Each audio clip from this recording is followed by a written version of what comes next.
Welcome to the Mighty Podcast, where we talk about our hurts, habits, hangups, highs, and lows, and about life in general. Each week, we'll be talking on a new topic with myself and fellow believers, anywhere from content creators, everyday people, pastors, musicians, and much, much more. We hope you get some encouragement and love from this, and hope to connect with you. We appreciate you listening in and hope you stick around. I hope you enjoy your day, night, evening, whenever you're watching this, and we'll check you out in the next one. Peace out, love you guys. God bless.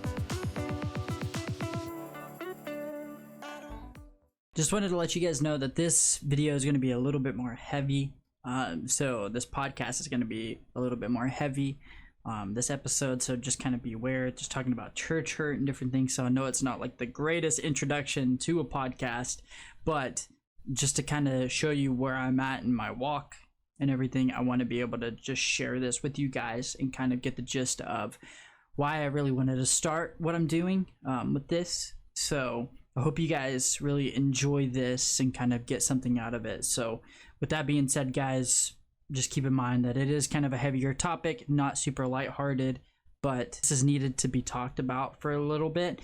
And so that's what this episode is going to be about. So just keep in mind that. I hope you guys enjoy. I just kind of want to explain everything that's been going on. I know you guys saw the church hurt post and a lot of comments and really like, thanks for speaking out, you're not alone, so many different things. If so many people like knowing and having all the church hurt, kind of wanted to address some of the stuff, and it's going to be on TikTok, and it's going to be on Instagram. It's going to be cut up into videos. So first off, I never knew that I had church hurt. It's a big issue. There's deeper rooted stuff going on, and it's something that I never thought that I would have to go through, and it's been interesting to say the least. It's been a wild ride to say the least, just over the past few days, like week or so, of really knowing and really thinking about like, oh, I have this. It's crazy that you actually have that. And so I kind of put it in a perspective of, you know, like, it's going to happen. If you don't have church hurt, it definitely can happen. But the thing is that at the end of the day, you have to know that it's people who hurt you. And not, honestly, like, not necessarily people, it's sin that really hurts. I had conversations with my dad about some things, and I was like, people suck. And then I was really thinking about it, and I had to retract the statement. I'm like, people don't actually suck. It's the sin that sucks that's inside of people. And that's something that's starting to stick with me, is that I can't bash the people. Like, it's the stuff that goes on inside of them. And a lot of it is just we're fighting demons, we're fighting sin. So it's difficult just for me now to just kind of say people suck, whenever God places people in your path, like, to help you. And so that's something that's really sticking out to me in kind of this time. It's like, people don't suck.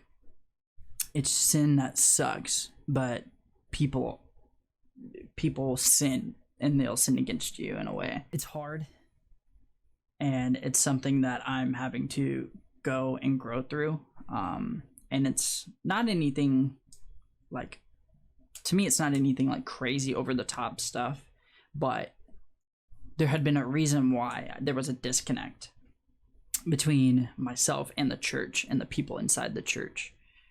Just because of the stuff that I've gone through, you know, and now looking back on it, kind of the stuff that I've gone through is crazy. So talking about the pastor that kind of let my dad go, but then told them that they couldn't come back, but then acted all buddy towards me and kind of wanted me to come back to that church so it could look good on them.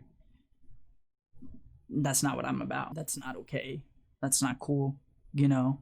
And I can sit here and be honest, I don't think that I've forgave that person, and it's something that I'm gonna have to go through just and more than likely they don't know it, but it hurt myself and I didn't know that I had it. But that kind of sparked my like disinterest, and I was called to ministry at a young age, and I never wanted to pursue it just because of why should I have to do that whenever I could lose my position at any moment like that and be kicked out of a church that I served at for years. And to really think about that is scary, and not even be your fault, and then still told that you can't come back. Like, to me, that's insane. I mean, God places people in positions for reasons. Some people abuse the power, whatever it may be. So kind of the next thing is, whenever I was in Sunday school once, somebody compared Christian rap to Christian pornography, which is, Christian pornography is not a thing. And then that's what they meant. They were like, well, Christian pornography is not a thing. So, okay, but Christian rap is. It's a form of music, form of worship for some people. And at the time, I literally made the switch from secular music to Christian music. And so to be told that to my face, that it's not a thing, that it's the beat and everything is demonic, really hurt, because I'm like, how are you telling me that whenever it glorifies God? Like, it's the heart that matters the most in that. And what you're saying is more hurtful than what Christian rap is doing itself, you know? And I'm like, you can't go around teaching that, because it's about the heart, and it's about like Jesus is moving through those people to go out and they're doing something that they love to do, you know? And it's about the way that you go. It's the way that you go about it, essentially. I don't know. It's about the media you consume as well. It's like, if you're consuming good things, like a lot of the rappers consume like Jesus, and that's what it is, worship music and stuff, and they get the inspiration off that. And so it's like, it's really beneficial to some people that maybe like don't like just straight worship music. My wife doesn't really care for worship music. It's the same repetitive stuff for her, and it doesn't fill her up, you know? It's like rap music in some ways does. Like, she gets more out of that than what she does like contemporary Christian music, which I'm the same way. I don't like contemporary Christian music, but I like worship music, and I like Christian rap music. That's my two favorite genres.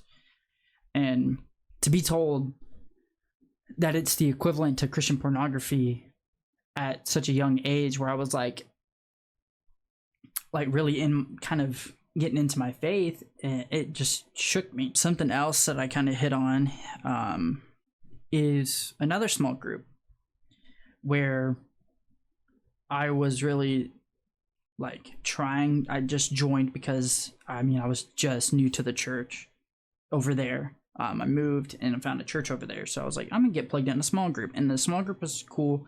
I didn't, at the time, at first, I didn't really feel connected with everybody. Still kind of felt off, like everybody was in their own little bubble. It was tough. But kind of the story on that, I needed to get my car fixed, and it was a big deal. I was really trying to get the car fixed, and I needed help, so I called small group guy, who's the leader, and he came out. We talked, we looked at some stuff. He kind of drove me around, but then like we had conversation, and it was just like, have you ever really like truly experienced God? And I was like, yeah, blah blah blah blah blah. Like, he was like, how do you know, and all this. And I'm like, well, I've been to all these different things. I've really I know that I've experienced God. Like, I speak in tongues like crazy. Like, I know I've experienced God like in an amazing, powerful way. And at some point in the conversation, it was just like, you haven't really truly experienced God. Like, pretty much telling me that I was wrong in my faith, like that I haven't experienced him. And I'm like, what? Like, you're my small group leader, bro. Like, that, what do you mean I haven't? How do you know I haven't? Like, it's not possible. Like, I know that I have. So what are you doing? And it really shook me, because then it really just immediately brought up some other stuff, and it ticked me off, because I'm like, how dare you? Like, how can you say that to me? and I got offended, obviously, because it's like, you don't know me well enough. Like, I've known the guy like a month or two. Like, you don't know my whole spiritual journey, my life. Like, you gotta walk with me. You gotta befriend me. You gotta really be close to me to try to talk like that. And he wasn't. And in that moment, I'm like, yeah. And I never went back after that. And it just the few moments, of like, I've struggled with so much addictions and different things, and I can hit more on it because there's going to be more topics on it. But just that itself is nuts. And I know other people have had hurt too, and maybe in crazier ways. But this has definitely been part of my journey and not all of it. And it just, I don't know why, but there's been, probably because of all the church hurt, there's always been that disconnect where I don't feel like I belong. Probably because of the hurt that I've experienced, and I just disassociated or disconnected myself from getting close to people in the church because of the stuff that's been said.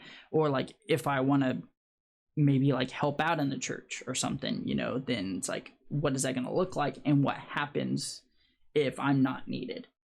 Am I just going to get kicked to the curb and then told bye-bye, I can't come back after serving, and that's the thing that I've always like really had to grasp, is like the concept of that. It's so difficult. And it's just the bashing of other Christians it's really been like, dude, everybody loves Jesus, but we have to do it in like, I don't know. I really don't.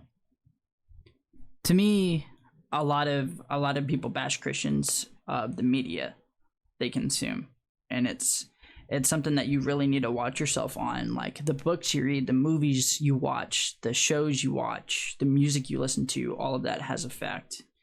And it really matters who's in your corner. And then, I mean, honestly, I feel like an outcast with pretty much everything. I feel like a social outcast,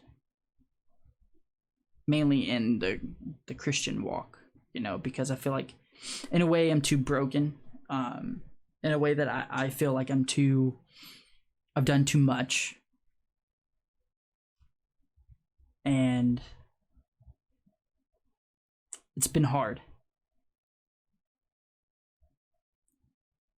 And it's something that I'm having to work through, because I know that God has told me, God has shown me that I'm not too broken for him. He's going to use me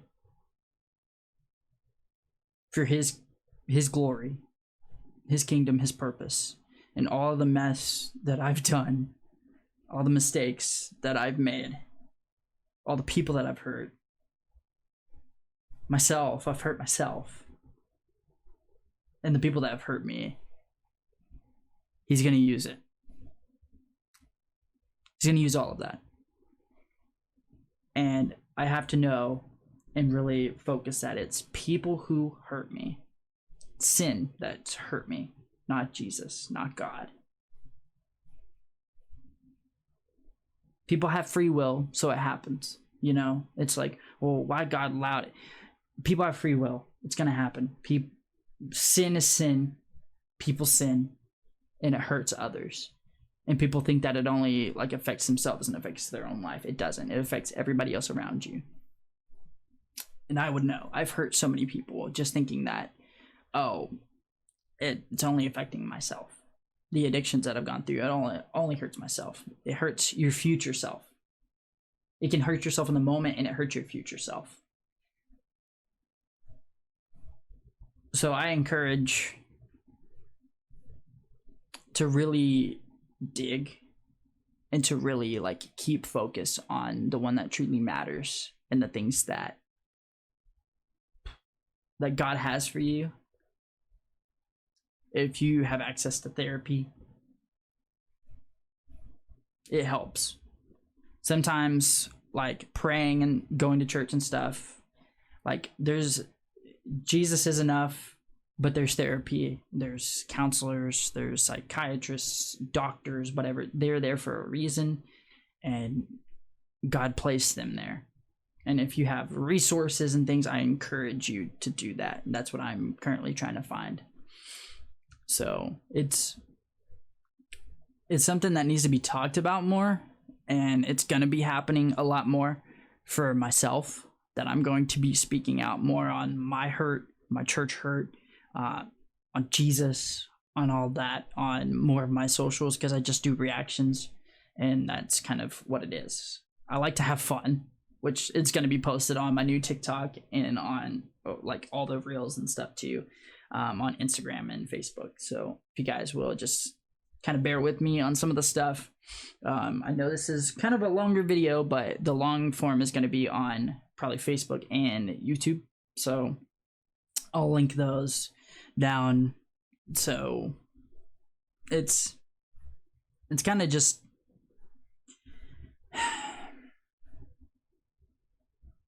I know there's a lot that I'm going to discuss, especially about my pain and my hurt. But it's well worth it, and I know God has something for it in the end. And wherever that leads me, you know, it's going to be amazing. Wherever God wants to take this, it's going to be amazing. So it's going to be tough topics, tough for myself. This is going to be kind of therapy for me too. So, you know, taking deep breaths, really focusing on the task at hand and really what God has kind of revealed to me over time, you know, and it's so important to really like focus on the mental side of things and what's been going on, because church hurt's real. Like, the people have gone through some crazy stuff in the church, and it's all about loving those people. You can't force it. You have to just love on people. You don't have to affirm them in your sin. That's not what I'm saying. But you have to walk through life with people. You have to love people. I mean, that's what one of the biggest commandments is, like, love your neighbor as yourself. And it's just love those around you.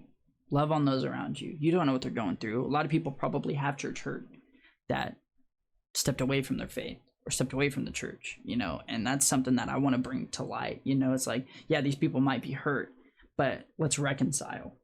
There's reconciliation in the hurt, you know, and sin sucks. People don't, but sin does. Now, kind of let that be a lesson to you. Like, people, I had to refrain from saying it. People don't suck. Sin sucks, and it's inside all of us. We sin against each other. We sin against God. We do stuff that's not nice to our neighbor. Let's try and change that. I appreciate you guys. Hope you have a great rest of your day, night, evening, whenever you're watching this. And I'll check you guys out in the next one. Peace. I love you guys.